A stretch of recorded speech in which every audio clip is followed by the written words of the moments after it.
ప్రభుత్వ ఆసుపత్రి అన్న, ప్రభుత్వ వైద్యం అన్న ప్రజలలో ఒక అపనమ్మకం. వైద్యం ఎలా చేస్తారో అన్న ఆందోళనతో ప్రాణాలు కాపాడుకోవాలని లక్షలు కార్పొరేట్ ఆసుపత్రులకి తగలేస్తూ ఉంటారు.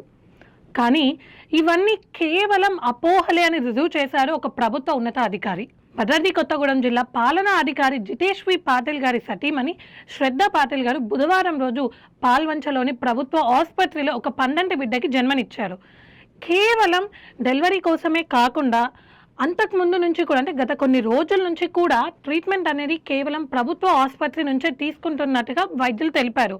ఒక జిల్లా అధికారి అయ్యుండి కలెక్టర్ స్థానంలో ఉండి తన భార్యని వైద్యం కోసం, డెలివరీ కోసం సాదా ప్రజలు వెళ్ళే ప్రభుత్వ ఆసుపత్రిలో చేయించడం గమనార్హం. కలెక్టర్ గారు చేసిన ఈ చర్యతో ప్రజలలో ప్రభుత్వ ఆసుపత్రుల పైన, ప్రభుత్వ వైద్యం పైన ఉన్న అపనమ్మకాలు తొలగిపోయాయి.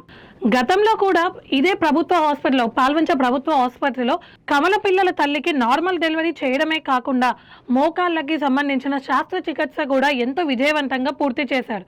అంటే కార్పొరేట్ స్థాయిలో ఉండే వైద్యం కూడా ఇప్పుడు సామాన్య ప్రజలకి అందుబాటులోకి వచ్చాయి. అంతేకాకుండా ఈ సందర్భంగా తన పాలనలో ప్రతి ఒక్కరూ కూడా సమానమే అని కలెక్టర్ గారు నిరూపించారు.